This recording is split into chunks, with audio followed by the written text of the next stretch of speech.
Are we? There we go. Now we are. Okay, we'll call this meeting to order. First thing would be roll call.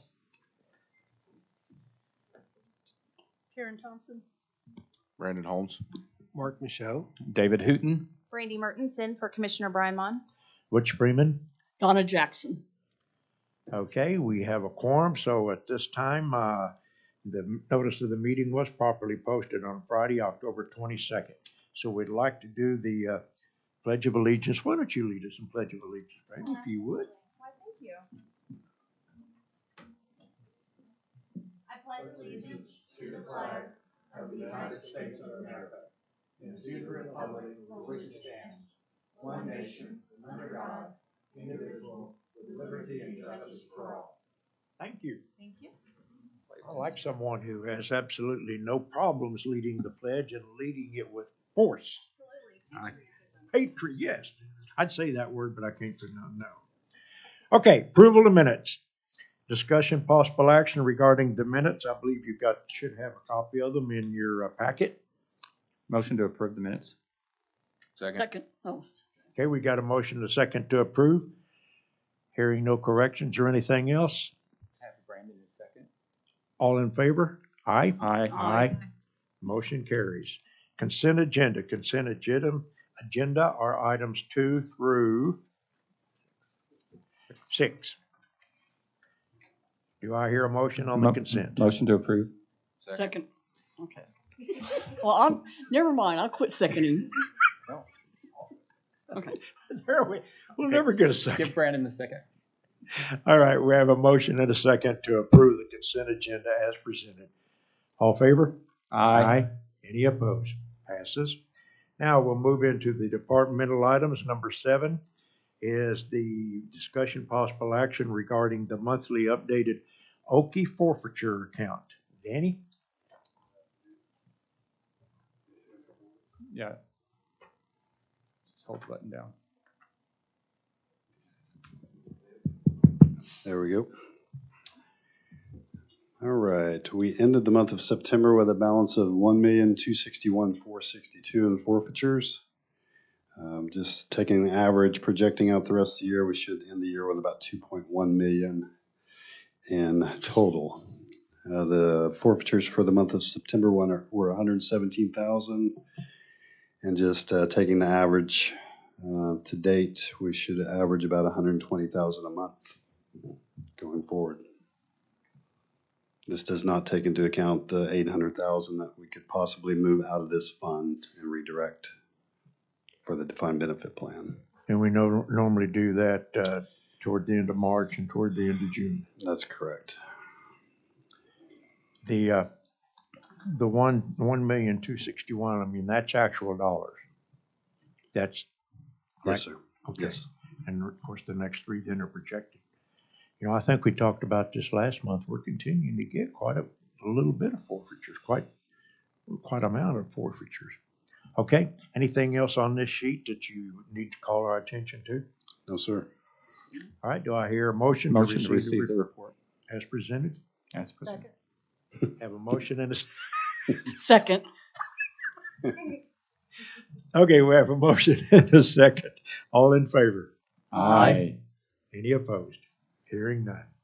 Item number 8 is the defined benefit retirement plan quarterly report. Danny?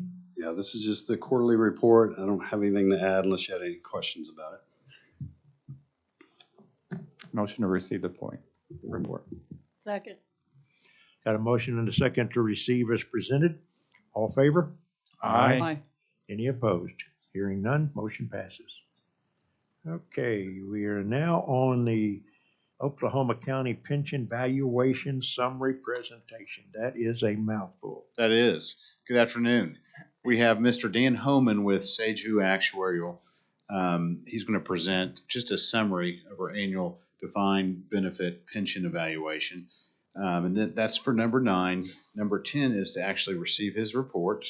And then number 11 is the invoice for his services. So we're on number 9. Dan will come up and present the summary. In the event we can only do 2 out of the 3, we'll do 9 and 10. Perfect. No pressure. Sounds good. So since this is contingent, we'll make sure everyone's understands what's going on. But the good news is for the second year in a row, the pension plan is going in the right direction, which is good news. And we'll see why that is. So the first page you're looking at is just the agenda. We'll go to the next one. We'll start looking at the census data. All right, so this is the counts over the last 6 years. Top, we have 1 active employee still hanging around. We are down to 8 terminated vested. Those are people who have left the county and had a vested benefit. They're entitled to their benefit at age 62. We have 57 retirees left and 36 beneficiaries. So from last year to this year, we lost 7. Of that 7, we had 5 retiree deaths and 5 beneficiary deaths, but 5 of those retirees had a spouse. So our net is, we're down 7. As you can see, we're dropping about 8.5 per year. So go to the next slide, please. If we continue on this trajectory, you can see since 2011, we've cut the head count in about half due to basically mortality, people dying off. So we would anticipate that same type of continued decline over the next 10 years.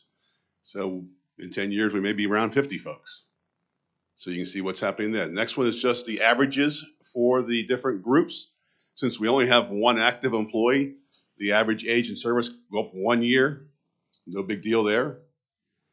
You can see the vested terms. Their average age is getting a little older, which means they're all getting close to that age 62 retirement. Their average benefit is about $450 a month. Retirees, their average age is around 75 and a half. Their average benefit is just about $1,300. And of the beneficiaries, their average age is about 82.3, and their average benefit is around $900.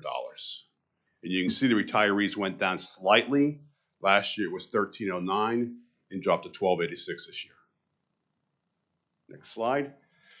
Here we're showing the retirees and the vested term in a 5-year brackets. So you see your first entry there is 55 to 59. There are 3, and it shows the average benefit for those 3 retirees.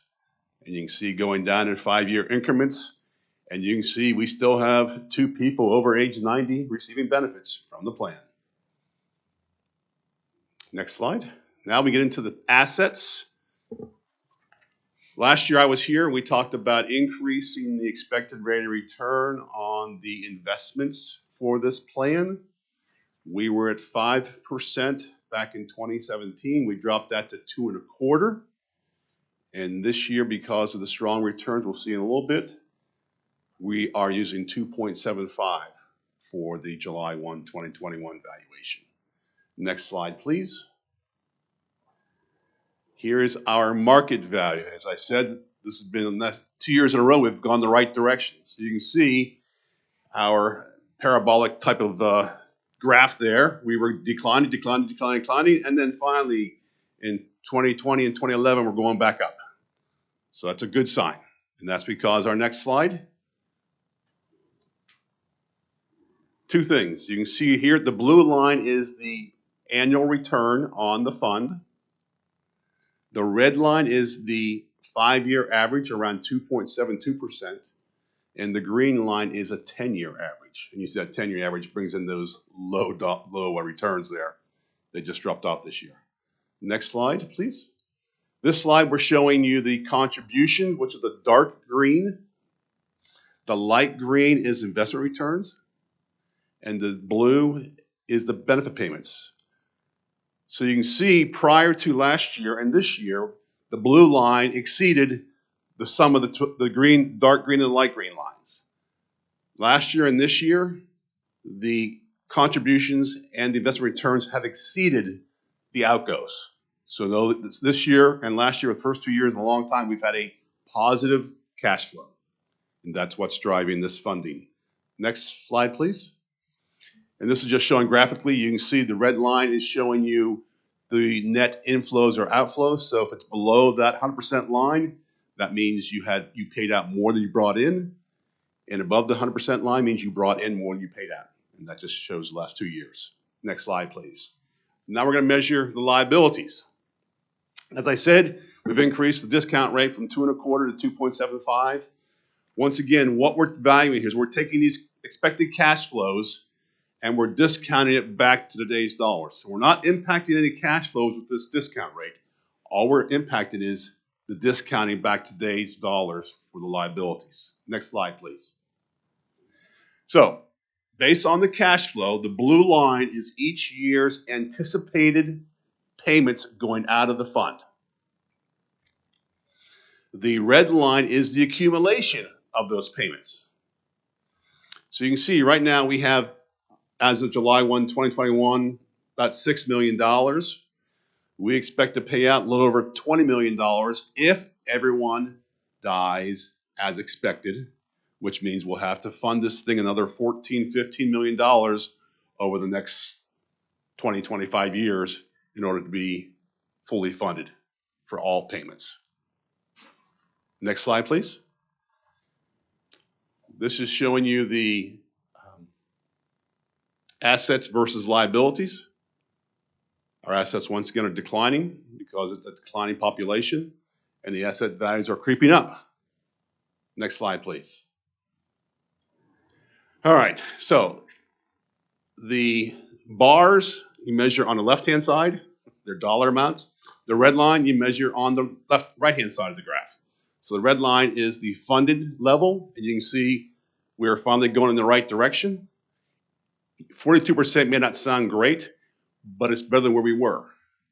So it's going in the right direction. Question there.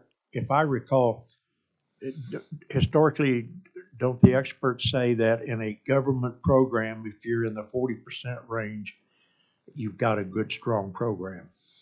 And I don't know if I'd say good, strong, but anyway, you're fairly good shape. Quick question also to add on that.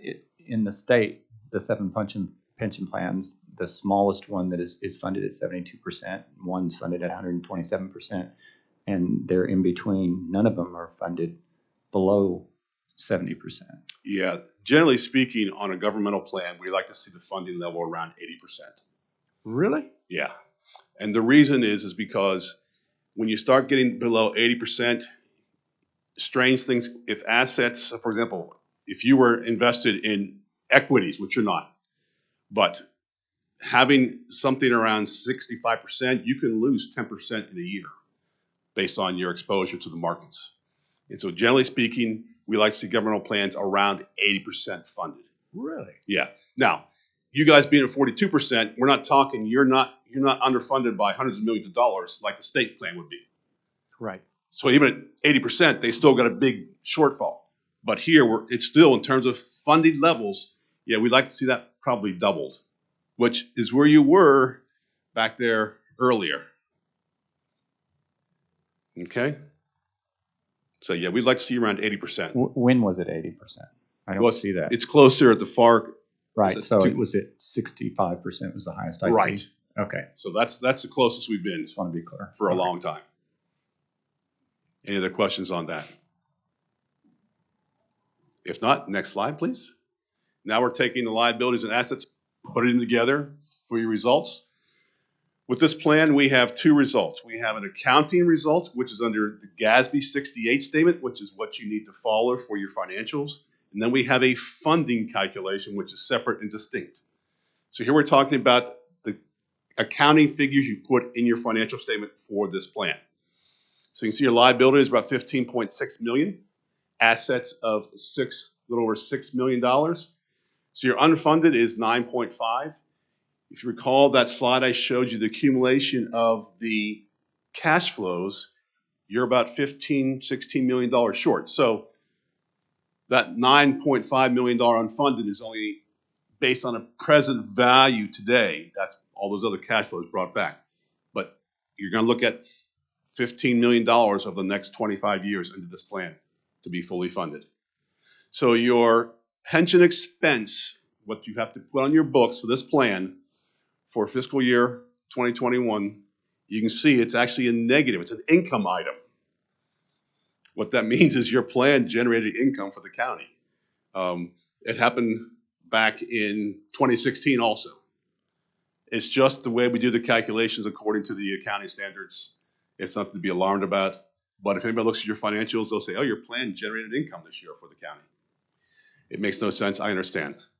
And you can see the funded percentage. So we were at 29.25 back in 2019, and we've gone up 10% in the last 2 years.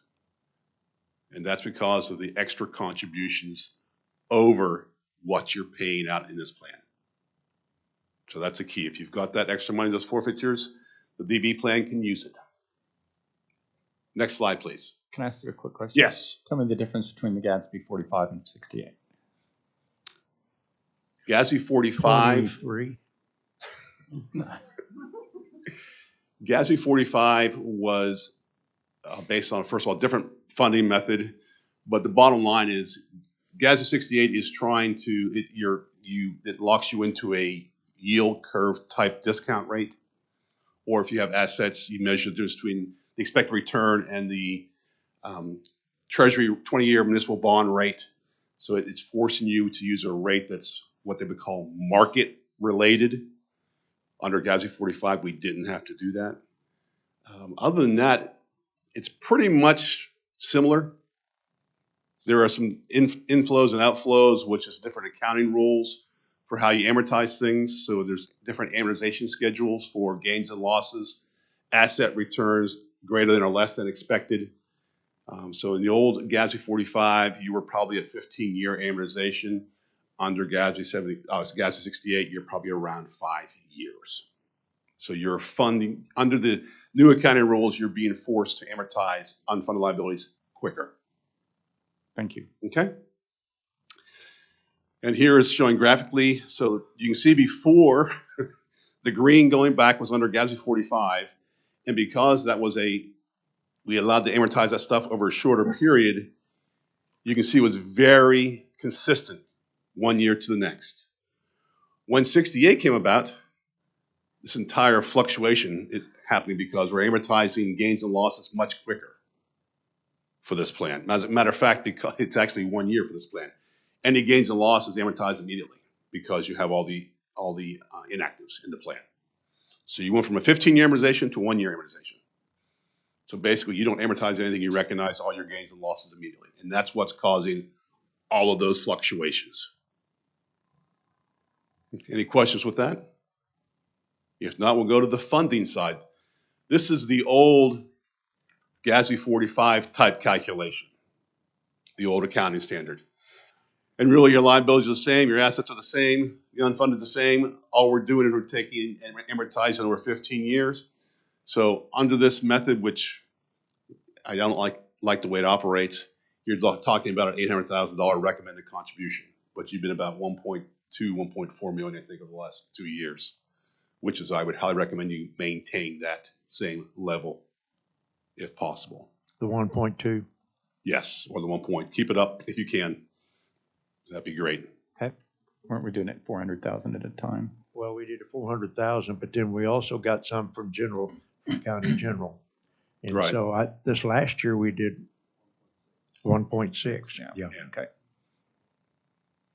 Next slide. I think this is our last one, I think. So this is the recommended contribution versus the actual contributions. So you can see the actual contributions of the last 2 years have far exceeded the recommended contribution. I would like to see that same type of level measurement going forward. So you can see the last 2 years, it's been about $1.6 million both years. That's $800,000 from the county, $800,000 from the forfeiture accounts. Next slide, please. Oh, that's it. Well, hopefully that was painless.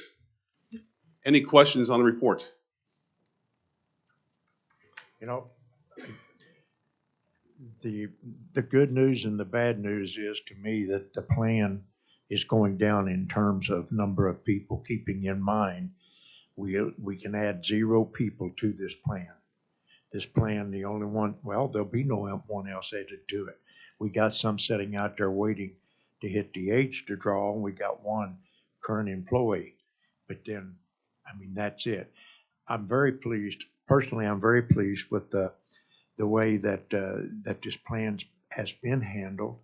And most important, as I say every time, at this time of year is we can look every single employee we've got right straight in their eyes and tell them, you will have a retirement benefit for the rest of your life, just as if you have a surviving spouse, that male or female, that they too will have on them for the rest of their life.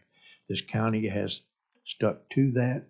I see no reason why this county will not take this to the end, which means there will be an account here as long as there's one person left to qualify for it. And thank you for all the good work you do for us. You're welcome. A motion. I just have one comment, and I would like some clarification, because I know that in the past we talked about, on this plan, you really wouldn't want to fund it 100%, because at the end, is there some limitation on what you could use that money for? Well, there is, and by statute, once a dollar goes into the retirement plan, it cannot come back out. Now, but it's one retirement plan. It's got two subsets: defined contribution, defined benefit. But just as we do today, a dollar that goes into the defined contribution does not mean subsequently it could be used for a defined benefit. Right, we've been doing that. Right, and we've been doing that. So to answer your question, I would envision, and this is just one man talking, and it's not going to happen in my lifetime, but I would envision that when we reach that day to where there are no more people left in the defined benefit side, then if there's any money left in the defined benefit, then that probably could likewise go in reverse, be put into the defined contribution to help make the defined contribution category. I would be very surprised, especially as we see these numbers, if when we get to that day that there'd be a whole lot left, but you never know. Yeah, most states, what happens if there's excess assets in a defined benefit plan that is no longer has any liabilities, those can usually be rolled into another plan like the 401, the DC type plan. So you could use that as part of your funding. So you actually, as the county, you control that. So you could, let's say you wind it all down 25 years and you've got $500,000 left in there. You should be able to take that $500,000 and use it for the DC plan. In corporate America, you can't. It has to go to the IRS. We don't want to do that. No, right. But because you're a governmental entity, you don't have to pay the IRS those excess assets. You could be able to use those in the DC funding. But I just was wanting to comment. I'm pleased to see that the funding ratio is on the increase. Yes. Yes. I've been harping on that for many years, and glad to see you go in the right direction. Can I ask just a random question? What's the justification of having something funded at over 120%? Personally, on a governmental plan, I don't know why you would be that funded. Okay. On a private sector plan, it's a different discussion because there's limitations on when you can pay people out lump sums. But in governmental plans, they don't pay lump sums, and you don't have to follow the traditional IRS rules and regulations. So it would be, you could have to argue a real strong case why you'd be over 100% funded on a governmental plan. Okay. I'll motion to receive the pension valuation summary. Do I have a second? Second. Here we have a motion and a second to receive the report as presented. Any further last questions, comments? Seeing, hearing none, all in favor? Aye. Aye. Are there any opposed? Excellent work as Good. always. Keep that attitude for the item number 11. I'm working on it. Thank you. Okay, who's doing number 10? John.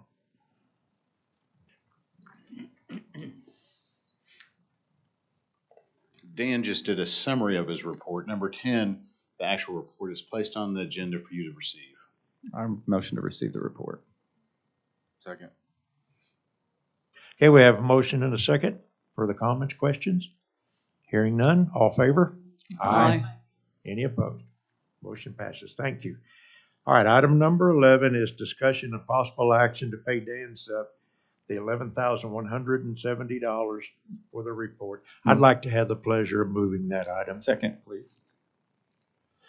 Any any questions, comments? We got a motion and a second. All in favor? Aye. Aye. Write the check. Thank you, Dan, seriously. Again, that's a lot of good hard work, and we do appreciate it. We really do. We appreciate it. Okay, item number 12 is the annual report, the Board of Trustees on our defined benefit retirement plan. Correct. Every year, we're required to send this out to the pensioners by the end of October by statute. And what we do is just place the information from Dan's report, the financial numbers and all the data. And we kind of summarize it in a report that we mail out to retirees. So I place this on the agenda for you to review and approve so we can get that sent out. Okay, now remind me, the way that we distribute this is with the October checks? No, we just send it via mail. Oh, okay, so we don't include it in with a check, then we No, just sir. send it out totally separate. And Okay, it doesn't have any affirmation, I mean, it's non-passive. No one has to sign anything or. Correct. It's just for information only. Okay. and when do you think, I say it's dated October, so when do you think is this in the mail yet? No, we're waiting for approval. Our department will I mail see. this out to the 93 retirees tomorrow if the board approves this. Motion to approve. Second. Okay, got a motion and a second to approve? All in favor? Aye. Any Thank you. opposed? Send it out. Okay, I think we're getting into our retirement applications now, are we not? Yes. Our first one is from Mr. Robert Darrell Shoemaker. What program, or what department is he from? He works from District 3 out on Okay. the road crew. He's been there 30 years. Yeah, I was gonna bring that up, 30 years, I'll tell you what. I think what happens, Dan, is after about 10 years, something happens to your brain and you don't know any better. So you just keep working here. Maybe because it's a great place to work. No, I couldn't be it. Yeah, okay. There could be a lot of other reasons. Well, I'll motion to approve this if all the paperwork is correct. Second. Okay, got a motion and a second. All in favor? Aye. Anybody doesn't want to retire? Okay, 30 years. God bless him.